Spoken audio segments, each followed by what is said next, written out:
right. Guess what we have? A new month. Welcome to the month of March.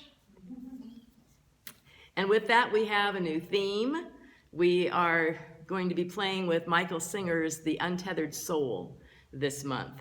As I had said in the thought for the week, it's mainly because our book club is really in the thick of it, and it's got a lot of really juicy, good information in it. So I wanted to share some of that with you today. He points out, Michael Singer does, something that is probably very obvious, but to most of us, we're just oblivious to it. And that is that there is always this consistent chatter, this thinking, this talking, this chatter going on in our heads pretty much all the time. And it's narrating what's happening in life to us. And I want to give you an example of the way he's got a really great way that he writes, and it's very interesting and intriguing. He says, so here's an example. Look at that dog. It's a Labrador. This is what's going on inside your head, right? You're not saying it out loud. Hey, there's another dog in the car.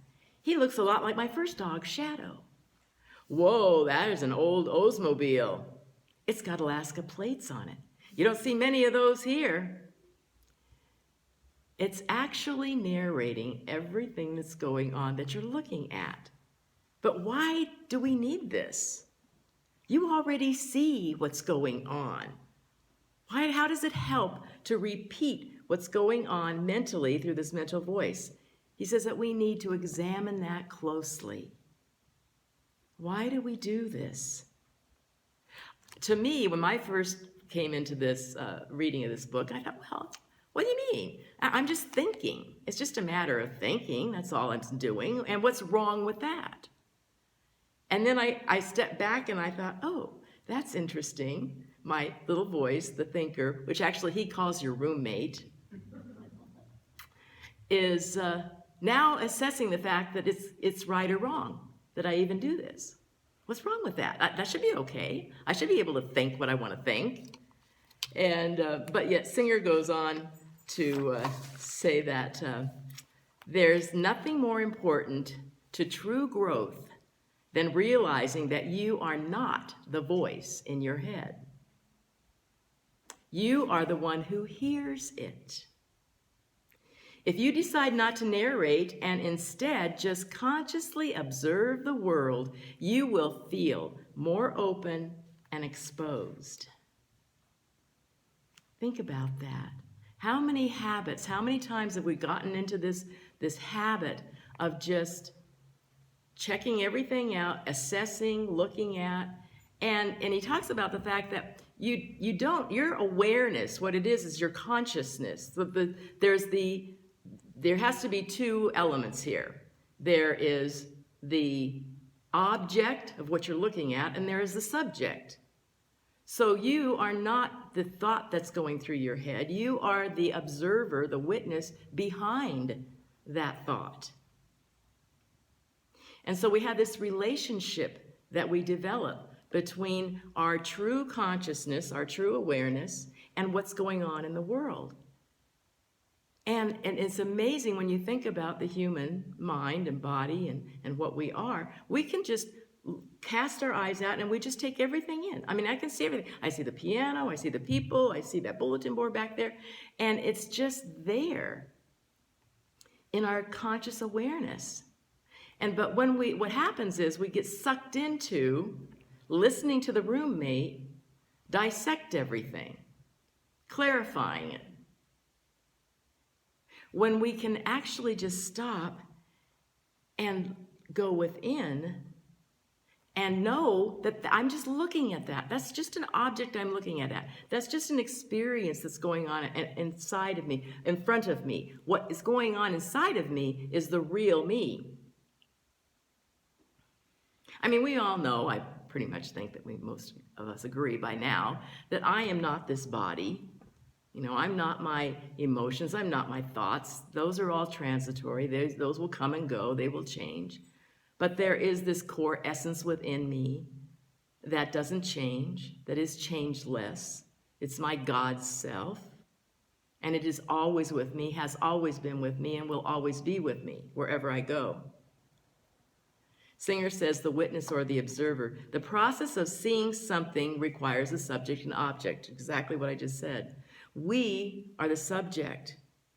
The object is what we're looking at.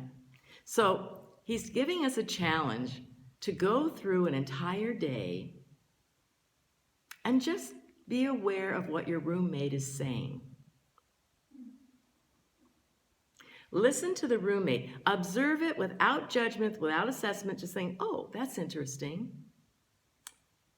That thought is coming up, and you can just let it go.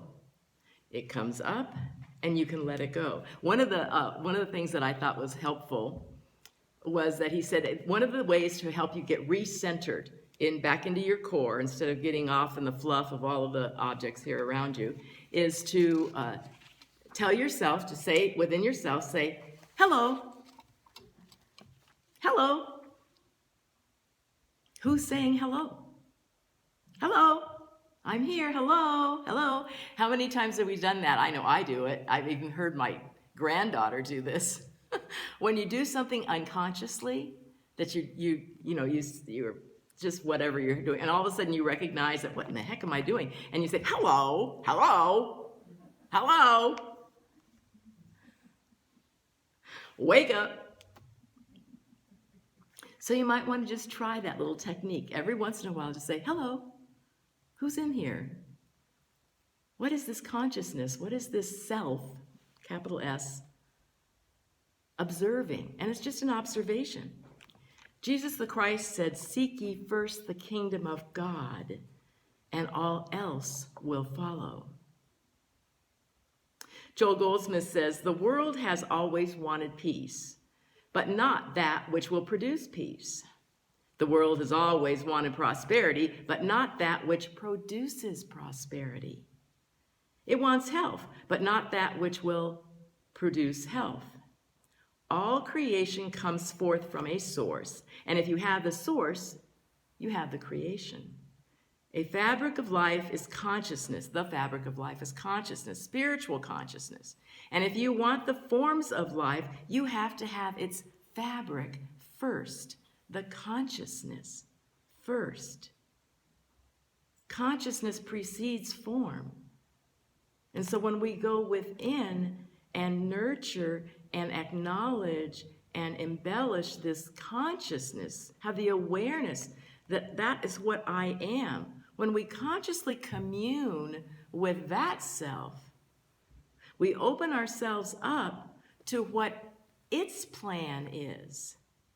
I love the song that we just sang. I'm opening myself up to the greater that I can be, that I'm yet to be. What am I yet to be? Because this changeless one is eternal, infinite in its nature, and that's what we are. If we get out of our doldrums, if we get out of our habits, if we get out of, playing it small, the choice is always ours, whether we are to wake up, be more of what we are. And it doesn't mean, you see, many times you think, well, I'm going to commune with my higher self. That means I'm going to sit and just om all day. Well, oming is good, and sitting in silence is good, but you don't have to do it all day. The trick of it is to do it as we walk, as we do our talk, as we do our actions, to always allow this greater that is within us to be extended outward. Marilyn Ferguson, she was an American writer, said, at some point early in our lives, we decide just how conscious we wish to be. We establish a threshold of awareness. We choose how stark a truth we are willing to admit into consciousness, how readily we will examine contradictions in our lives and beliefs, how deeply we wish to penetrate. Our brains can censor what we see and hear. We can filter reality to suit our level of courage. At every crossroads, we make the choice again for greater or lesser awareness. Absolutely. We are always at choice at every moment.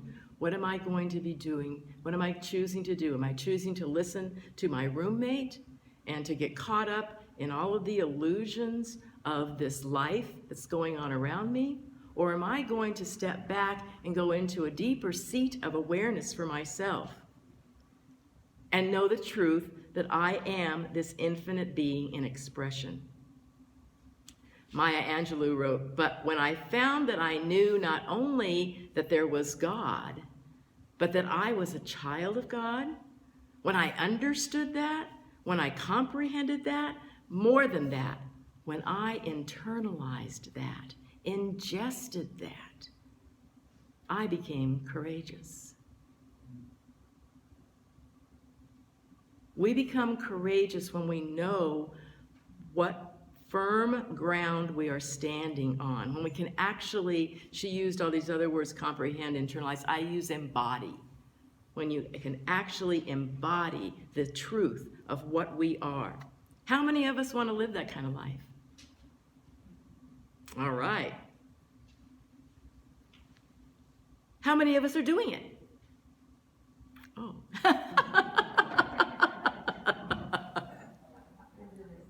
That's why we're here, isn't it? We're here to remember, to remember, to remember. And so we're here to get these little nudges, you know, to remind us that that's my goal. That I do want to live that mystical life that maybe not many people are even aware of. Wouldn't that be sad? I mean, I really feel privileged to know that we at least know that we have this infinite being within us that's willing and able to want to express through us. I have been reading a little book written by Ernest Holmes. It's on prayer. He wrote, "Spiritual communion is letting go of all negation, a reaching out and up toward freedom, wholeness, and happiness. It is a calm, inward sense of beauty." Doesn't that feel good? "There is no struggle, no tension, only peace. The only quiet and secluded spot in all the universe is at the very center of our own being, where pure spirit reigns supreme." We come with that everywhere we go. That goes with us wherever we are. It's never left behind. We can never be separated from it. So that peace, that internal peace, is always with us. Richard Bach wrote, "You have given your life to become the person you are today. Was it worth it?" Every day we have a new opportunity, we have a new choice to listen to the auditor, to listen to the person, the thing, whatever you want to call it, our roommate, that is assessing, many times in a negatory way, many times in a way that our higher self doesn't even understand, can't even see it. Let us be open this coming week to allowing that higher self to see through us. And when that happens, we will be able to produce the actions and the verbiage and the behavior of this higher self, of this pure being who only wants the highest and best for us. How joyous is that? How great is that? So let's go on this journey this week together of listening to that higher self and trusting it and knowing that it is there always to lead and guide us. And we can say, "Roommate, you can just have a little seat over here and just sit aside because, hello, I'm here now." Namaste.